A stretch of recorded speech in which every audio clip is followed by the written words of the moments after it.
The space between us. No one agrees on what happened to Mara Elise and Jonah Reed. What's worse? Everyone believes they're right, the way they found each other. Mara met Jonah in a building that no longer exists. A research annex near the river, demolished years ago. Its windows once tinted so dark you couldn't tell if anyone inside was watching you or hiding. Jonah was there to install audio equipment. Mara was there to observe people who didn't know they were being observed. Their first conversation lasted exactly 47 seconds. Jonah asked if the walls were always that thin. Mara said only when someone was listening too hard. They both laughed. Neither remembered laughing later. The rules of their love. Their relationship formed quietly, like mold behind wallpaper. They never announced it, never posted it, never framed it as something permanent. Instead, they built rules, not boundaries, protocols. Always tell the truth, unless the truth would change the past. Never read each other's journals. Never ask what happened before the river summer. Jonah assumed the last rule was symbolic. Mara knew it wasn't. The call at 11:11. They started the calls after the first time Mara forgot Jonah's name. Just for a second. Just long enough to scare her. Jonah suggested reminders, notes, alarms. Mara shook her head. No, she said. Consistency is stronger than memory. So every night, at 11:11, they called. Sometimes they talked about nothing. Sometimes Jonah read her old manuals from the relay station. Sometimes Mara described dreams that felt too detailed to be dreams. If one of them missed the call, the other didn't sleep. The first lie. Jonah lied once, only once. He found a folder on his old external drive labeled summer_3. Inside were recordings, him and Mara, arguing. Him sounding desperate, her sounding afraid. Him saying, if we don't reset this, it's going to destroy us. Jonah closed the folder, deleted it, and didn't tell her.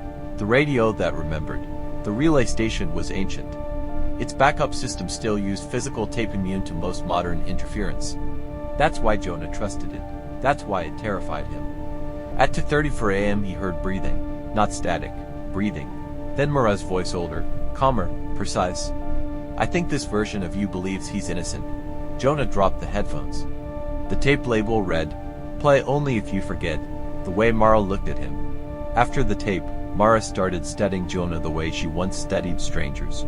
She asked him to repeat stories, corrected details he was sure were right. She stopped finishing his sentences. You used to hate this song, she said once, turning off the radio. I never did, Jonah replied. Mara didn't argue. She just wrote something down. The photograph that shouldn't exist.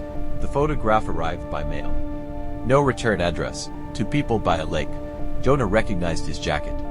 Didn't recognize the way he was holding Mara, like he was afraid she might vanish mid-touch. On the back, you asked me to keep proof, so when you said it never happened, I wouldn't disappear with it.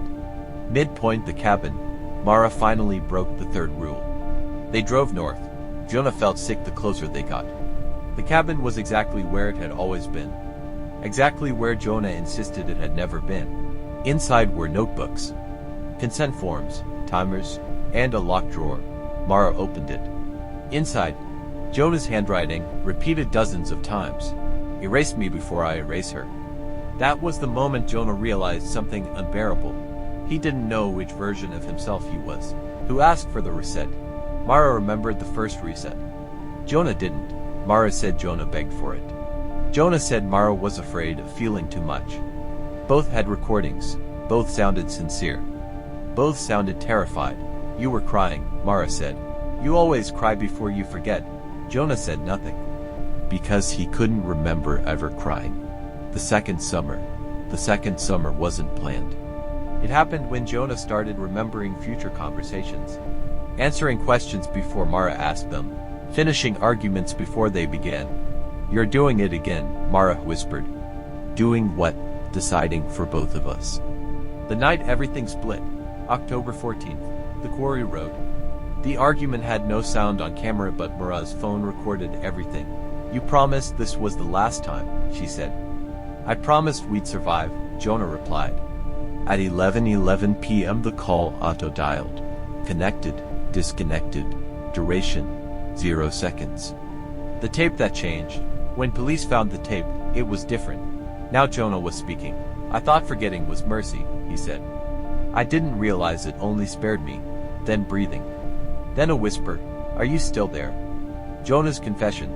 Jonah turned himself in without a lawyer. He said Mara was alive. He said she was free. He said he didn't know how. When asked about the cabin, he laughed softly.